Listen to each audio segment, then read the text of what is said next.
there is a legitimate authority in South Sudan, and that is the government of South Sudan, headed by His Excellency President Salva Kiir.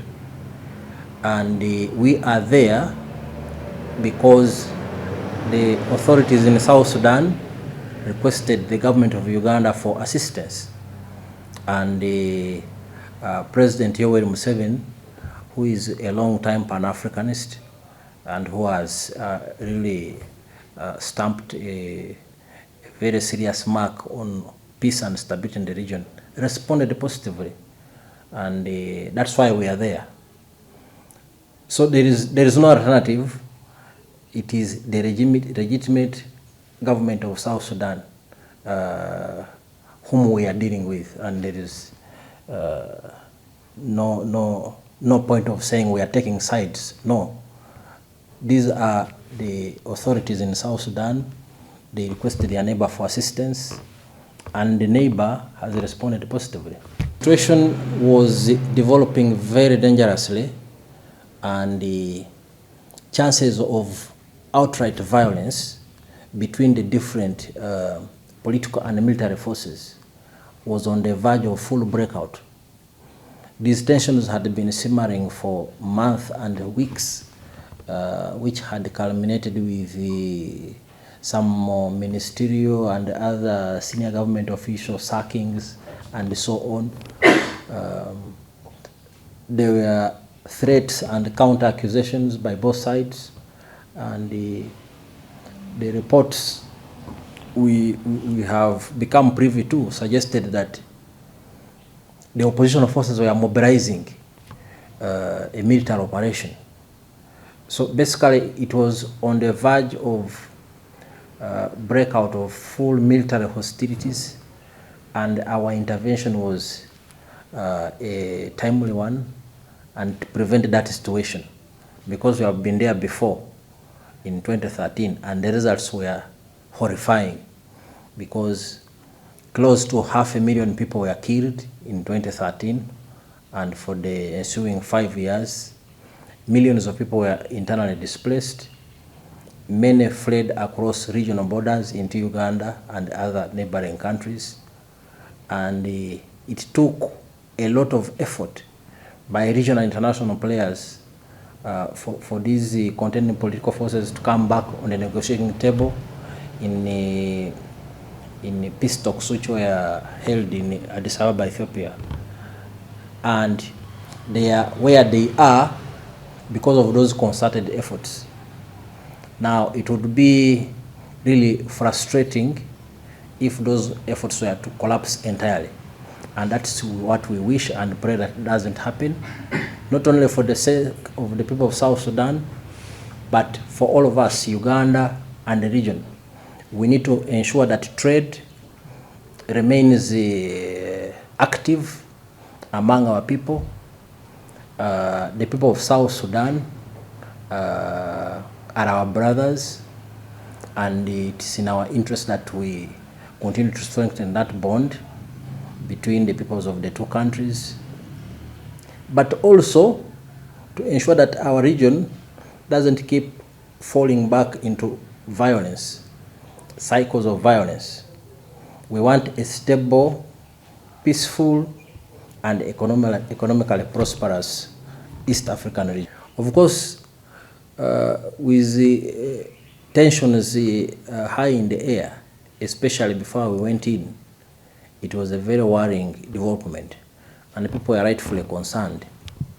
In fact, foreign nationals from many of the countries in Europe and North America, the United States and Canada, evacuated their nationals. They came here in Uganda to Entebbe, and others proceeded to other places because of that emerging security threat. So were Ugandans, but with our presence there now, it has brought in some reassuring and encouraging development for people doing their business, Ugandans, Kenyans, and other nationalities, but also the South Sudanese themselves. So for now, as it stands, the situation is relatively calm. I think there is no need to panic, but people there need to continue to remain vigilant because anything could happen. Be vigilant, but continue to do your business as usual. And we are there. If they need our support, we will give it. If we have new information, we will also share it in a very timely manner. Those discussions are still ongoing between the government of Uganda and the government of South Sudan. But you should also note that there is a status of force agreement which was agreed upon and signed way back around I think 2010.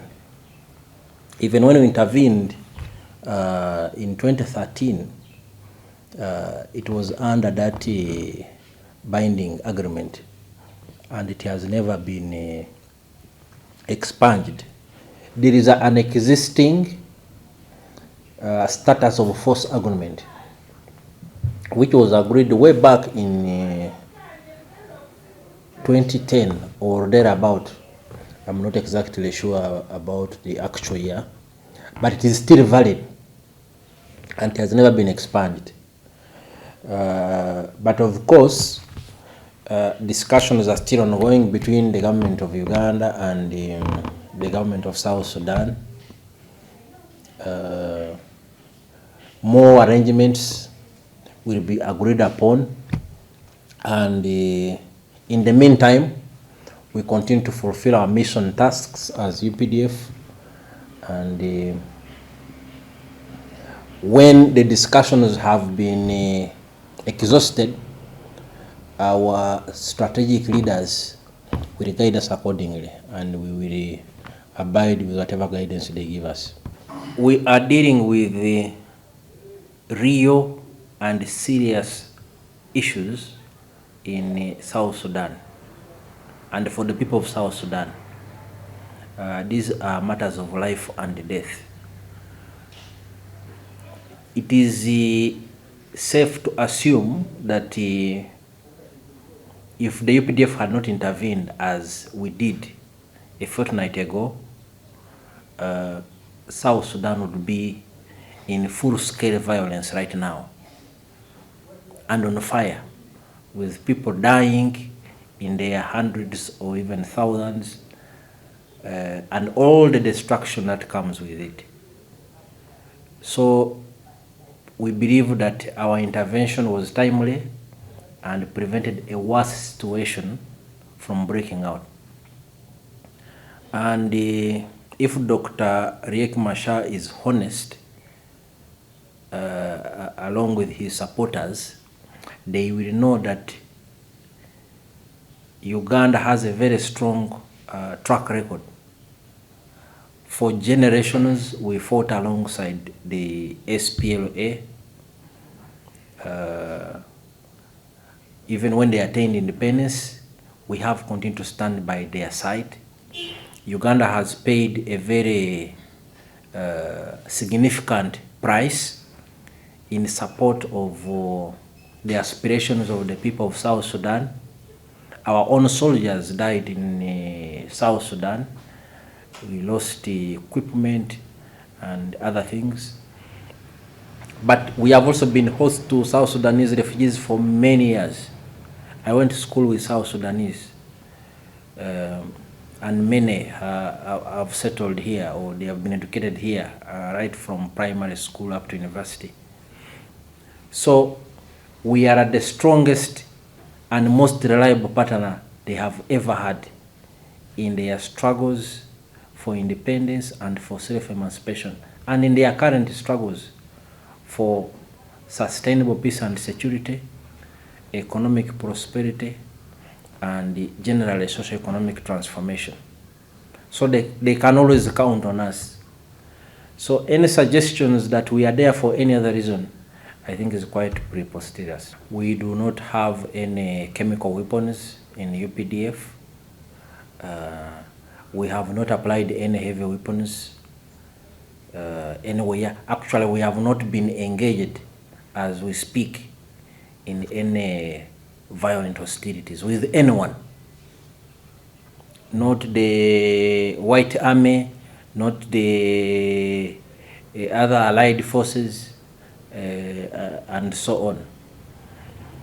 We deployed, as I said, as a preventive measure. We are with the SPLA government force alongside us, and it's the legitimate force, military force in that country. So our presence there has been a deterrence, and so far we have not been drawn into any direct confrontation with anyone. And we hope that it will continue that way, because our overriding interest is to break that cycle of violence which for so long has broken the hearts of people in that place. There is no basis or truth in those allegations. I think Dr. Riek Machar is driven by other ulterior motives. For starters, he is very irritated and does not like the presence of UPDF in South Sudan, because probably he thinks we stand in the way of his own personal ambitions, which is, I think, quite unfortunate. The ambitions of the people of South Sudan come over and above any individual aspirations or ambitions. It is their well-being which counts first, not someone's ego or ambition to be president. What the people of South Sudan, the leaders, and all the key stakeholders should be doing is to come together and agree on a framework in which they can work together for peace and security for their people, so that we don't keep going through the same cycle of violence every few years down the road. We are not, like I've already pointed out, we are dealing with a real situation, not fictitious issues. These are real situations, these are lives of people, and that is why we are there. And fortunately, the people of South Sudan can see that very, very clearly, despite the rhetoric of some of their political players. So we are not worried. International organizations like the UN have an obligation to ensure that there is peace. They are meant to be arbiters to resolve local conflicts, or indeed even international conflicts. So if there are other players, and of course there are other players, and they are playing a constructive role, we have no problem with it. But we also have our own role to play to ensure that the people in South Sudan, for the reasons I've already well elaborated upon, continue to live in peace and harmony and pursue their individual and collective interests, so that they do not keep running around. They've been running around for more than the last 40 years. And I think it's about time that the people of South Sudan settle down and concentrate on serious development issues that concern their country. What I've explained, we are transparent. Whatever we do it in the open.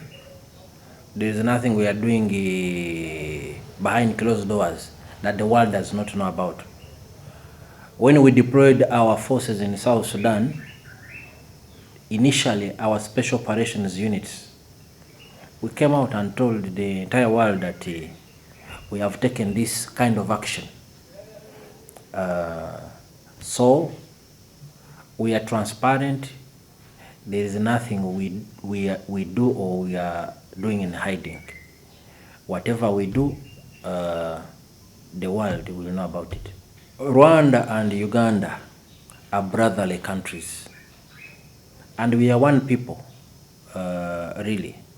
And we are talking about East Africa,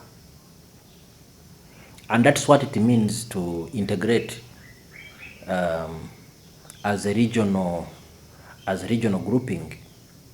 East Africa now has 6 or so countries. What we are doing with Rwanda is what we do with Kenya and other countries. We've been holding similar meetings with Kenya, especially in the 3rd division area of responsibility. That is the area of Uganda bordering Kenya in the Turkana region, over issues of cattle rustling and so on. So these are issues of defense diplomacy and continuous engagement to ensure that we are always on the same page, we support each other, and cooperate to solve issues that affect all of us. Issues of security, issues of trade, issues of terrorism, like we are dealing with a very big issue in Eastern Congo of many armed groups, people being killed, people fleeing to Uganda, to Rwanda, to Burundi, and other places. So our relationship with Rwanda is very healthy, and it is going on just as it should be. It is unfortunate that there is a time, or there have been moments in our relationship with Rwanda when relations grew a bit frosty and there was misunderstanding. But those issues have since been harmonized. And the most recent case was in 2021 when General Moses Kainerugaba, the current CDF UPDF, but that time in his capacity as senior presidential advisor for special operations, managed to intervene using his personal initiative and resolved whatever difficulties were there between Uganda and Rwanda. And now our relationship has grown again. It is normal and it's going on well.